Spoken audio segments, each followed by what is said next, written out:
When you need mealtime inspiration, it's worth shopping Kroger for thousands of appetizing ingredients that inspire countless mouthwatering meals. And no matter what tasty choice you make, you'll enjoy our everyday low prices. Plus, extra ways to save, like digital coupons worth over $600 each week and up to $1 off per gallon at the pump with points. So you can get big flavors and big savings. Kroger, fresh for everyone. Fuel restrictions apply. This episode is brought to you by Honda. When you test drive the new Prologue EV, there's a lot that could impress you about it. There's the class-leading passenger space, the clean, thoughtful design, and the intuitive technology. But out of everything, what you'll really love most is that it's a Honda. Visit honda.com/EV to see offers. And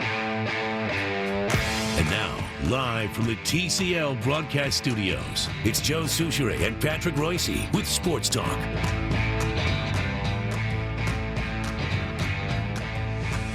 Matthew Coller was just regaling me on how much he likes the Twin Cities, having moved here from Buffalo in 2016. He and his wife are homeowners, solid Minnesotans. You going to the Super Bowl? Am I going? Yeah, I mean, you get to cover it? I will not be at the game. Judd gets that pass. Oh, do we only get ESPN 1500 gets one pass? Well, we got one. Wait till I get done talking to Ziggy. There you go. Yeah. By the time I'm done with Ziggy, you'll not only have a pass to the game, but we'll all go to the party where Sting is going to play. We're crashing the owners' party. We're going to crash the owners' party. But I'll be at the lead-up events, the press conferences, Radio Row, all and that whole deal. Yeah, exactly. Yeah. Joe, what was the last one you covered? Oh, God. My 10th and final one was, I don't know, it's getting to be a long time ago, in the 80s. Wait, I thought you said you covered the one here. Oh, I did here. Yeah, I don't even count that. That would have been the last one. That would be my 11th then. All right. Washington and Buffalo. Yeah, it was not a great game for the Bills. Well, you're too young to even remember that, aren't you? No, I do remember that. Yeah, my first sports memory was Scott Norwood missing wide right. Oh, yeah? Ooh. Yeah, so then that was the next year, and everybody thought, oh, well, they'll just come back and they'll beat Washington and it'll all be fine.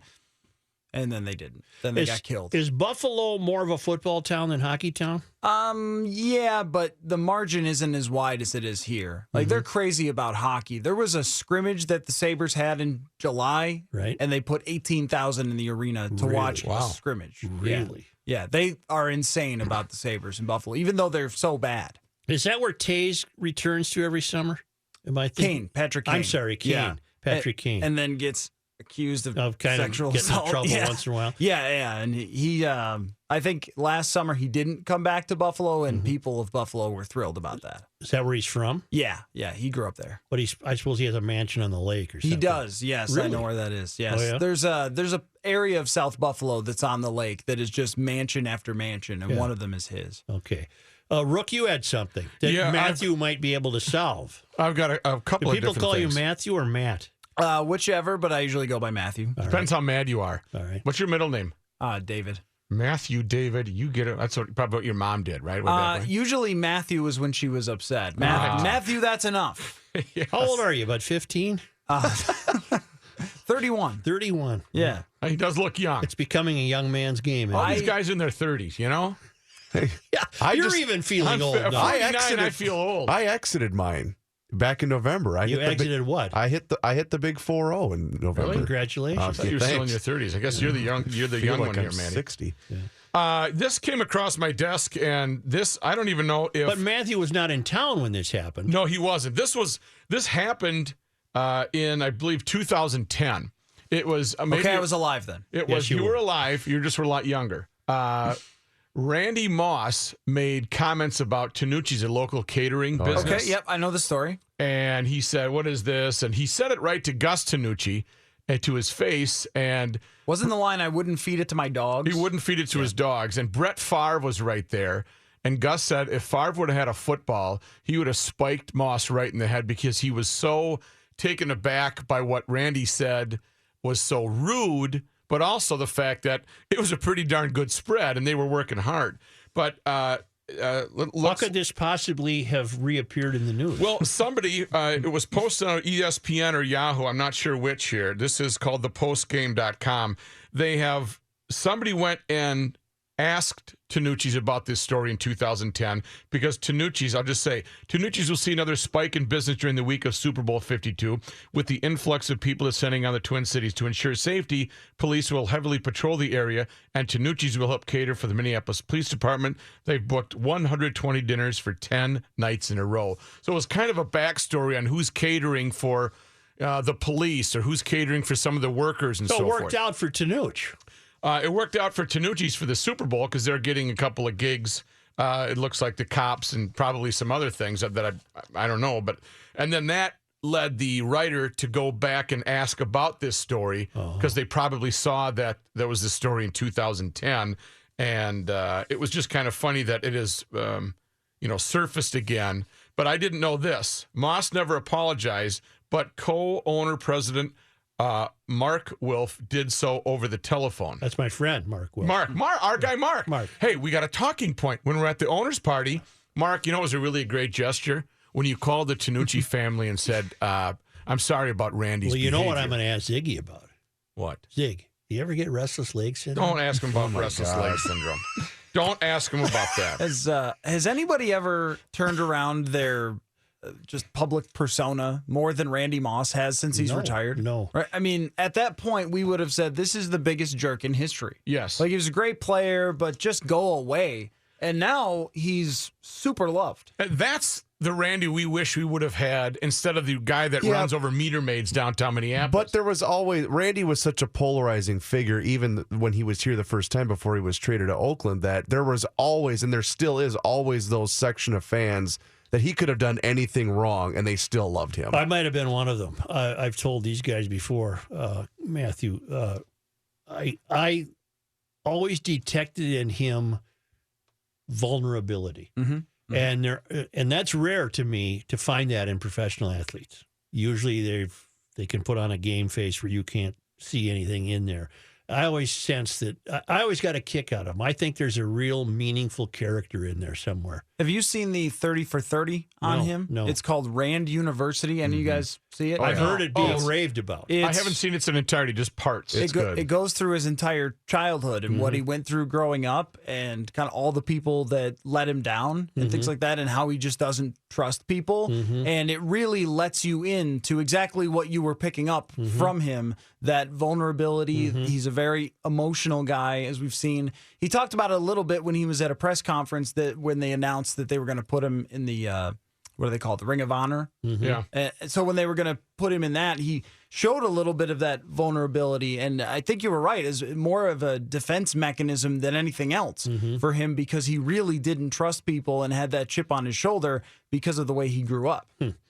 Let's pick your brain. What's going to happen at quarterback next year? Man, that's a great question. I am leaning toward Teddy Bridgewater as your quarterback next year, but there are a lot of options. I mean, the fact that Alex Smith is on the trade market and you might be able to get him for a second or third round pick, that's a pretty good option for a guy who's only got 1 year left on his contract. There's also the possibility that they could bring Case Keenum back. So it's hard to know exactly how they feel about Case Keenum in the front office because Rick Spielman has never really talked about it. Talked about it at the bye week, but we didn't know where we stood. And since then, we haven't heard him talk about it. So we don't really have a feeling for if they would franchise tag him or bring him back. The Drew Brees thing is not going to happen, but it would be great if it did.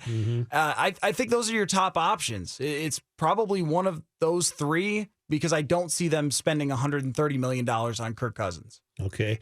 All of us amateurs weighed in on that trouncing in Philadelphia. What's your now you've had days to think about it. What have you come up with? Yeah, I spent a lot of yesterday going back through the entire coaches tape, which is just a great resource because on TV and even at the game, it's hard to pick up on a lot of things where you can go back and rewatch it. Well, I think the Eagles just had everything that it took to beat the Vikings, and being at home was a huge deal because what I noticed was Nick Foles resetting his protection all the time right before the snap.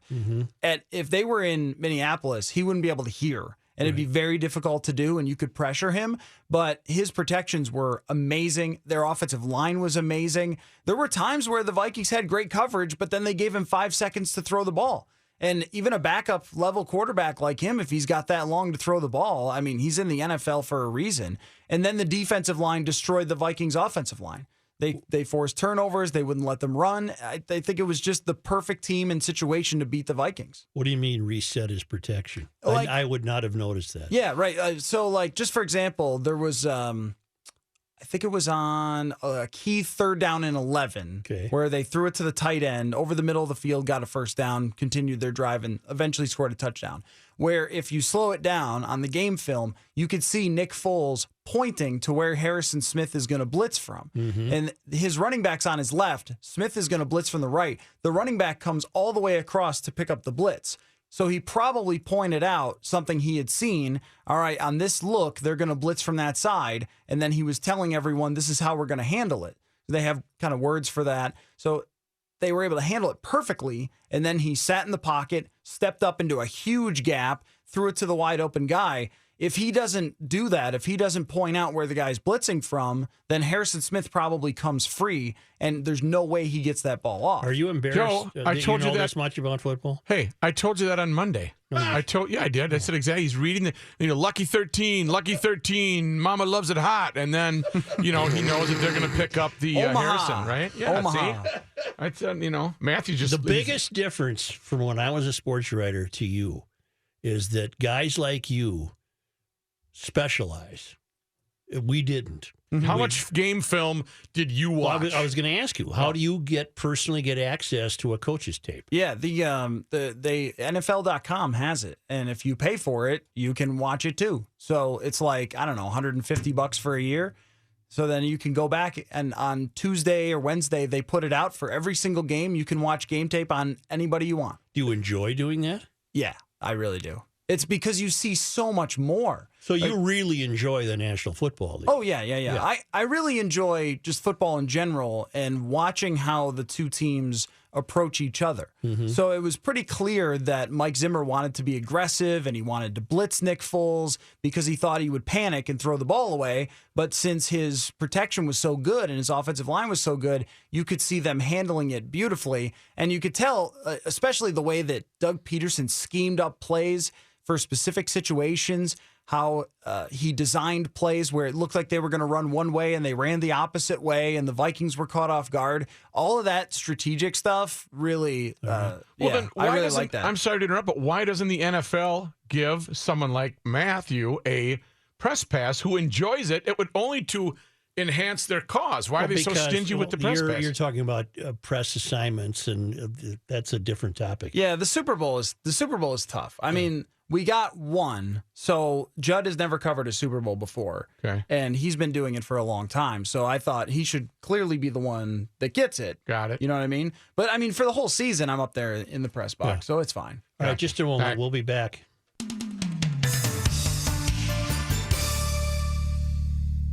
I'm getting a doctorate degree in here, and I'm not kidding.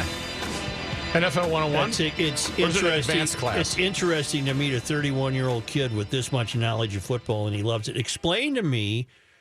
I have a whole new take now on what happened Sunday. The crossbuck. Based on talking to you. Give us the stat you just gave me about sacks on the road versus at home and why. The Vikings were third in the NFL sacks at Listen home. to this stuff. This Okay, is third going in the NFL to sacks at turn home. everything around on Sunday. Yeah. Third in the NFL at home in sacks. Correct. And 28th on the road. Mostly because the reason they get sacks is because pre-snap, they make a lot of changes and the teams aren't able to set their protections because they can't hear at home. At this Right. place. Yes. Then they it get is. on the road and they get beat by 26 points, 31 points. Yeah, if you think about it, they gave up 26 at Pittsburgh. They gave up 31 to Carolina. They gave up 30 to Washington. And they gave up 38 to Philadelphia. I mean, the only team that they really clubbed on the road was Green Bay because Brett Hundley was playing and not Aaron Rodgers. And Wow. and a chief component of that would be that the other team can change its lineup Right. to offset whatever the quarterback sees. Correct. Yes. So when you're at the line of scrimmage, the quarterback is trying to indicate to either the running back or his offensive line where they're supposed to block on a particular play. they might not be able to hear the quarterback when they're at home because it's so loud. No matter how loud you yell, that place is insane. I mean, the reporters who sit in the front row have to wear earplugs through the whole game. It's so loud. Well, did the crowd, I'd have to go back and look. Did the crowd die down its noise in Philadelphia when Foles had the ball? Yeah, that's what they do. Yep. These teams have their crowds pretty well trained, so they don't make any noise at all when Nick Foles is out there. But then when Case Keenum comes out there, they're insanely loud. What kind of guy is Stephon Diggs? He is one of the smartest players that I've ever run into. Really? Yeah. I like to go pick these guys' brains, and sometimes I think they appreciate a schematic football question because it's all often like, so you had 10 catches last week. Was that good? Yeah. So I like to pick his brain a lot, and we've had him once on our Purple podcast, and his level of intelligence, you totally understand why he and Adam Thielen went from undrafted, or the other one's a 5th-round pick, to being as successful as they are because they're so smart. They understand the game at such a high level where you could ask him about a particular play and he could tell you, oh yeah, they had this kind of coverage on that play. Here's what I saw. Here's what Case knew I was going to do. And that's how we ended up beating him. The so-called miracle play against New Orleans was merely designed to put them in field goal range. Is that correct? That is correct, yeah. That was not a Hail Mary by any stretch of the imagination. Yeah. I mean, and it makes a lot of sense on that play, but what doesn't make sense to me is New Orleans' coverage because they basically ended up having a 2-on-2 situation there, which is mind-boggling. How would you only have 2 guys over on 2 wide receivers in a situation where you can't let anyone get behind you? Mm-hmm. Like, why wouldn't you have another guy up over the top? And then, so on that play, the 2 guys, Jarius Wright and Stephon Diggs, they both go streaking down the sideline. And Kyle Rudolph goes short. He does like a little 5-yard out. And for some reason, they covered Rudolph on the 5-yard out. Mm-hmm. Like, you are just as fast as Kyle Rudolph. Mm-hmm. So he would need to catch it and then run 25 more yards and go out of bounds within a few seconds. Mm-hmm. Why would you cover him instead of having that guy way back over the top? You are so changing me. They showed up in Philadelphia, in other words. They just were, outthought. Yeah. Right? They were outthought. And outplayed by the big man. And outplayed. Yeah. The thing about Philadelphia's offense is they have the number 1 center in the NFL. Jason Kelsey's one of the best players in the league. All right. And they have a top 5 right guard, and they have the number 1 right tackle. So 3 out of their 5 players are of the top 5 ilk in the entire league. And what they did was they took Linval Joseph out of the conversation by mostly beating him with double teams. So they just plowed him back. So even if Danielle Hunter and Everson Griffin got around the edge, there was a big hole to step up into for Nick Foles. And when they hit that 53-yard touchdown, what happened was the edge rushers got around, but there was so much room in front of him, he stepped up. And when the receiver saw him step up, he just took off toward the end zone and then just launched it over the top. So there was actually, for 4 seconds, good coverage by Terrence Newman down the field, but they gave him 5 seconds to throw it. So he stepped up into that huge hole and let it go. Boy, when 1,500 ESPN went out and looked for a guy, they got the right guy in you.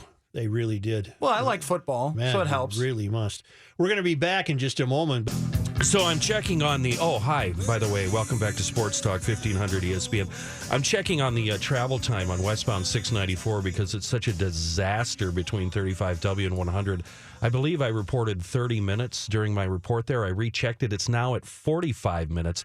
Traffic jams at Highway 10. But listen to this. If you're on westbound 694, right, Joe, are you with me? I'm following you. 35W to 100. Yep. That's 45 minutes. But if you go southbound 35W into downtown, yep, hop on westbound 94, go back up to 694, yep, that's 27 minutes. What's the problem?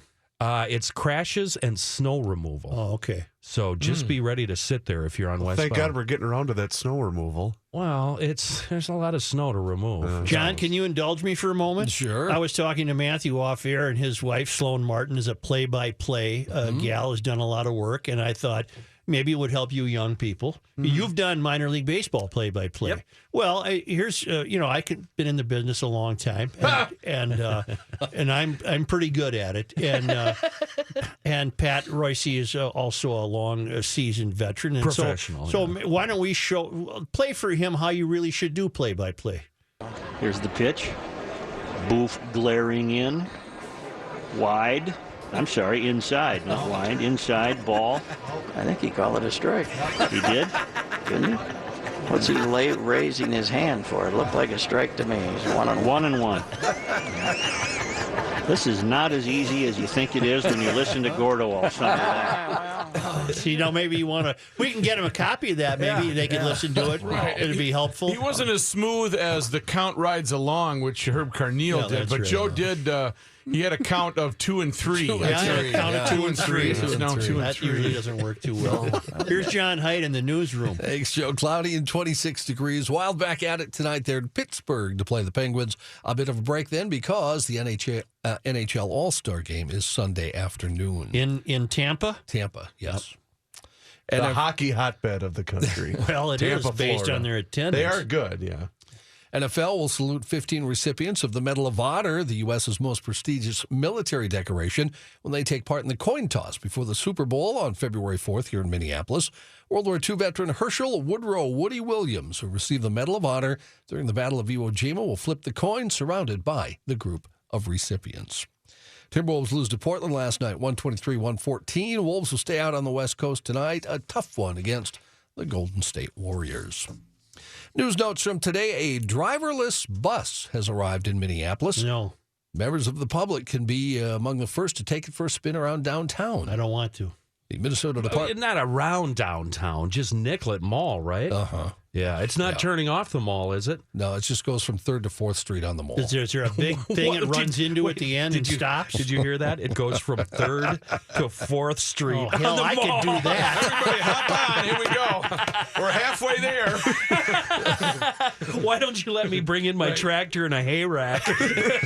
We'll have some fun. The Minnesota Department of Transportation is testing the bus with human riders. Buckle up back That there, ain't much okay? of a test. In winter conditions. 100 yards. The guest riders yesterday were blind, and they had a chance to experience a wheelchair-ready ramp that lowers itself down The to pick hell up is riders. this? What did you read? What are we doing here? Yesterday in the inaugural run, the guest riders were blind. Oh, guest They had a riders. chance to- Oh. What'd So you they think I wouldn't said? scream if they saw the you thing said going drivers. off track? According to the No, MnDOT, I'm blind. I can drive this bus. Jumping the curb and mowing down. And not a pedestrians. peep from the passengers. Look, Ma, no hands. according to the MnDOT website, Those are some brave, sightless people. Right. They enjoyed the ride. Do you think they even told him it was a driverless bus? No, hell, what do they know? free rides will be offered to the public from 3rd to 4th Street on the Nicollet Mall during the lead up to the Super Bowl. Rides will run Friday, Saturday, and Sunday from 11 a.m. to 4 p.m. The electric vehicle charges overnight. Is it just for blind people? No, anybody can ride it at this point. You can You're walk down excited. there. Get Jay. off the bus. What if there's a guy there trying to collect money? It would take, it seems like it would, for real, logistically, it would take less time for that blind person to walk from With 3rd the to cane. 4th than to get on the bus, Yeah. get off. Let's go here. Yeah. The vehicle charges overnight. It's electric, can operate for 14 hours or less, depending on factors, including the cold. Fantastic. The earth is feeling better already.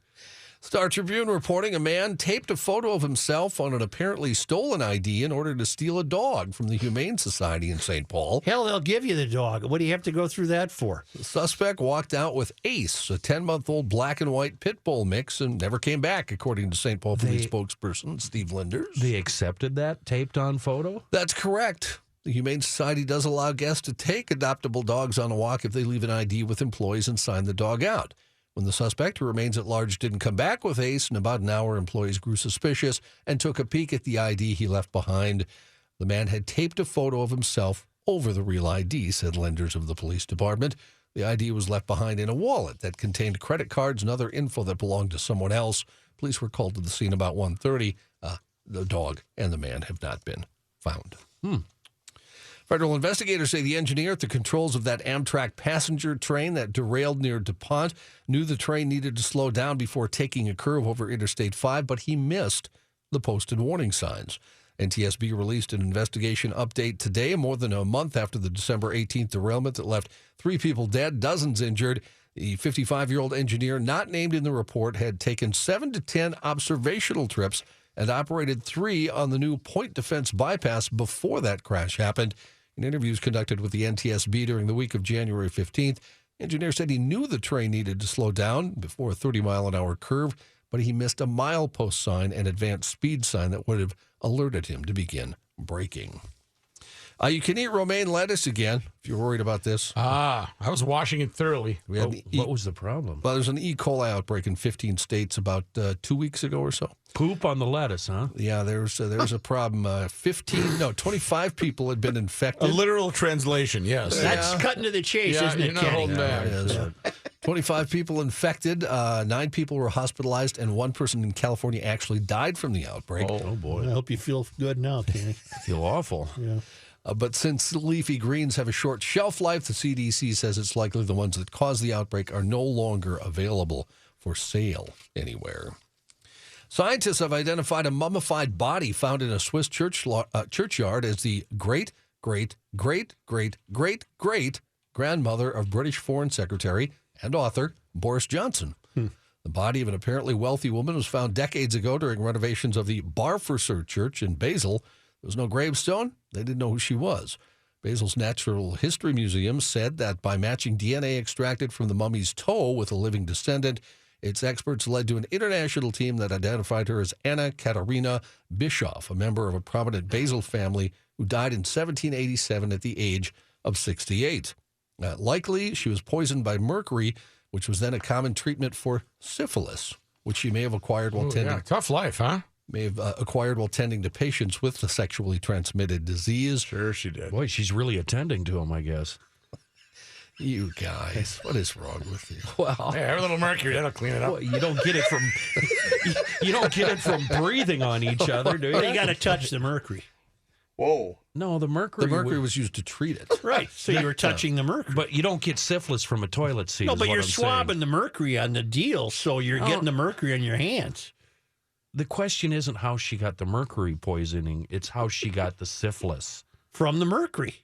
Oh my God! Well, I'm thinking something else. Is he right? Who's confused here, John? Me or him? I think you are. I am. I'm more with Joe on this one. Yeah. Wait, the way I read it. No. She got syphilis. She was reclaiming the mercury probably from a patient that was being treated with the mercury to use that mercury on the next sucker that Why came would you in. reuse the mercury? The BBC reported she was likely poisoned by the mercury. Yeah, there you are. Then a common treatment for syphilis. Yeah, so she had to handle the mercury. I was thinking that she had syphilis. That she was administered. Oh, Wait a minute. Got it. Kenny, how many times did she tend to the mercury, if you know what I mean? Yeah. What's Royce's old man call it in the back of the hearse? Canning apricots. Canning apricots, yeah. It seemed perfectly clear to me that she was handling mercury. Well, Joe, I'm loaded off my ass right now. Nothing's making sense. Had a lot of free time today, did you, Kenny? A vehicle vandalized. Matthew, you're allowed to speak during this segment. Are you breaking down plays? Are you looking at film? I was investigating syphilis. Okay. So was she, the fellas would say. Right? Well, and we'll see what happens after the show if he's breaking down tape. Yeah. Audio tape of, I should have called an audible here. Well, you've got a new fan in me. I'm going to follow you. So, John, how many greats did you throw in there? Are we going back 500-600 years? We went back. Well, I said, Kenny, she died in 1787. Maybe you missed that part. I did, and I'm wondering when we stopped using mercury. 1956. Wow, that I'm late? kidding. I have no idea. Yeah. Good guess, But though. we went with mercury for a long time. We ran with mercury. Yeah. You're a good poker player, aren't you, Joe? I can tell. Yeah. No, he can't. I He's can't. bad at math. No. That's right. And a vehicle van. Why would I hit on 20? What about blackjack? That's not poker, Chris. Do you play a lot of blackjack, Such? I don't. Can't add. Because I've always wanted to have a calculator at the ready. I get so hammered, and you just can't. The dealer's Is so blackjack fast. the game of 21? Yeah. I can do that. Oh, well, okay. Gets above that, we're, You guys know what Rook's doing right now? I don't know. He's researching syphilis on his computer. I'm looking to find out when they stopped treating it with mercury. Well, Ooh, those are some bad pictures. why don't look we at that. just in time? Yeah, Just in time. this one's got a different color. I have a story about Grumpy Cat, who famously was a State Fair guest on Garage Logic a few years back. We're on Grumpy Cat's Wikipedia page. We are, and Grumpy Cat has won a large sum. Well, you don't want to be on Grumpy Cat? I don't do Well, it. let's see how much money they'll You, pay. you interviewed Grumpy Cat. I know, and I remember? was tricked into it by these morons. Yes, you were. Appearing at the fair. Yeah. Yeah. He had, or she. Is it a he or she? I have no idea. I think it's a didn't she. look. I thought Grumpy it was Cat's not- a she. I didn't think it was very polite to look. We were all kind of stunned because we were all standing there, and she had an agent. None of us did. So, No. Grumpy Cat. Why had to deal with a cat's agent? Yeah, you It did. doesn't get any lower than that. No, does it? that's Big time. Isn't the cat's agent just its dumb owner? No, this was actually an agent. Really? It was an agent. You had a card and everything. The damn cat had an agent. Was the cat a diva and wouldn't come out on stage Right. unless everything Sunglasses, was just the whole thing. thing? A California jury has given the cat more than $700,000 in a federal lawsuit over the use of her identity. According to documents obtained by the Washington Post, the owner, Tabitha Bundison of Morristown, Arizona, won We didn't deal with anybody named that, did we, Rook? No. Tabitha, no. somebody. No Tabitha. Tabitha, where would that be on the crazy hot matrix? That's in the no-go zone. That's in the no-go zone. Big time. She won the lawsuit, first filed 3 years ago against the Greenade Beverage Company. She had signed on for the cat to endorse a Grumpy Cat Grumpachino, Hey, how you doing, Grumpachino? but the company subsequently used the cat's image to help sell a bunch of their other products. An 8-person jury found that was unauthorized use. They awarded her $700,000. Grumpy Cat has appeared on NBC News' Today Show, Good Morning America, CBS Evening News, and Grumpy Cat appeared on the Garage Logic radio broadcast the day of the Minnesota State Fair's live internet cat film Can you get festival. that off there somehow? Oh, I could, but I'm not going to. No, They sent him a cease and desist. Yeah. You want to be up there. Come on. Yeah. One of us might have done it. Oopsie. This is a tough deal for all involved. Authorities say skeletal remains found inside the wall of a Houston house are the former homeowner who apparently fell through the attic and became trapped. I can't find Grandpa. We'll just sell the house and we'll figure it out later. That's pretty much what happened. A spokeswoman for the Oh, I don't hear anything. Yeah. for the Harris County Institute of That's awful. That is just terrible. Forensic scientists said this week there wasn't enough physical evidence to determine the cause or manner of death for Mary Cerruti. How about the hole in the roof? Wouldn't that be a tip-off that there's a big cartoon-like blasted hole in the ceiling? she the fell through inspector, the the attic. home inspector. Ah, it's just a little minor hole. It's not really a big one. Must be a rat in the wall. Dead mouse or something in there. The spokeswoman, Tricia Bentley, said it looked like Cerruti, who was 61 at the time she disappeared, accidentally fell from her attic. Neighbors To where? Inside the wall. Inside the wall. Into a dead space, just an empty Oh, for space. God's sake. Neighbors reported Cerruti missing. Dead space. Good one, Kenny. Neighbors reported Cerruti missing in February 2015. Her home in the Heights neighborhood was later sold at a foreclosure auction. Oh, my God. The new God help me. So they were in there. Honest I to don't know, I God. don't like this spot. The new owners discovered the remains in a wall space after noticing a broken floorboard in the attic in March of 2017.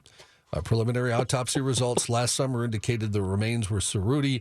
The skeleton was found with a pair of her glasses and a pair of her shoes. How about when the family cleaned everything out? What about this Halloween skeleton up here in the attic? Oh, just leave it. It's fine.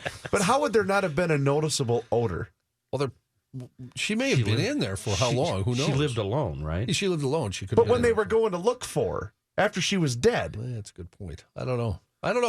How long does it? I don't know how long a body decomposes. I don't really No. want to know. Yeah. I want John to go to the next story. Okay. Any mercury involved? Did you guys know in 2000, Saddam Hussein published a romantic novel? I did not know that. 160 pages.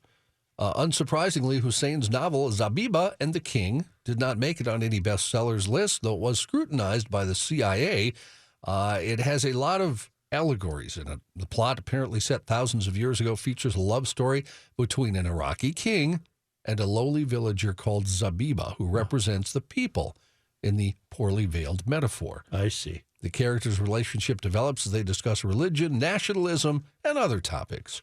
And there is one bit of spice in it. The novel contains a scene during which a character describes in great detail a sex scene between a shepherd and And one of the flock. What's he gonna say? Dun dun dun. My eyes met with the good-looking shepherd. Well, We locked eyes forever. Rook, very good, Rook, because it's He symbolically. didn't meet Borat. Well, Hey. it's a bear, which symbolically is supposed to represent Iraq and Russia. The shepherd You are and the not bear. here for the camping, are you? No I don't really bear, have my Arab accent. no bear meat at the glory hall. The novel is for sale on Amazon, where it's received mixed reviews. Oh, I can't imagine. One saying this book was absolutely horrible. The other saying buy it as a historical curiosity. No, I don't think so. Zab- We'll have him on as a guest, though, for Author's Corner. Zabiba and the King. touched me in a place I was unfamiliar with. No. Welcome to Author's Corner. That sheep got a name? Only at midnight. That's what I thought. Didn't Kim Jong-il have movies made for him? I read once that He's probably a star in them. well, I would assume so. He kidnapped actual filmmakers and made them make movies for him. That probably really? is true. With Yeah. sheep? No, I don't think there With was weird sheep. animal sex involved. No. No.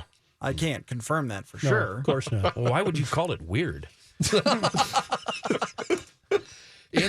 In California, you'll probably see this online if you haven't already. Hopefully, you'll see the edited version.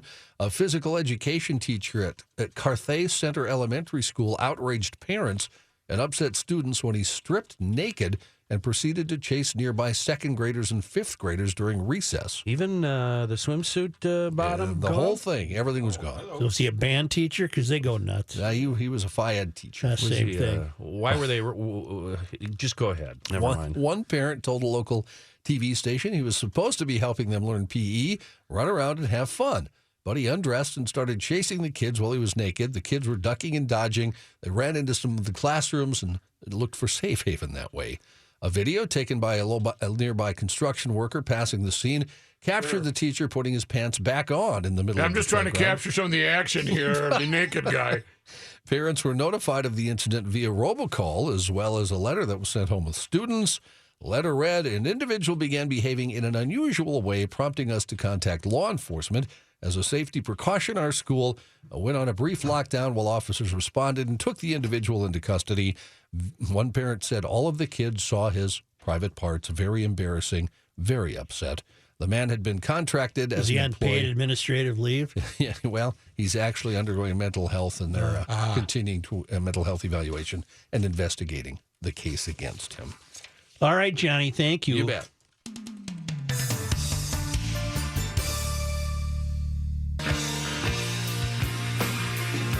Matthew Coller, who covers football for 1500 ESPN, read him online, is filling in for Patrick on the ride today, and you have what coming up? The XFL is going to make a comeback, and I am fascinated by this. And Really? it really is. Vince McMahon, WWE guy, announced today that the XFL in 2020 is coming back, and I want to know if people are actually excited about this.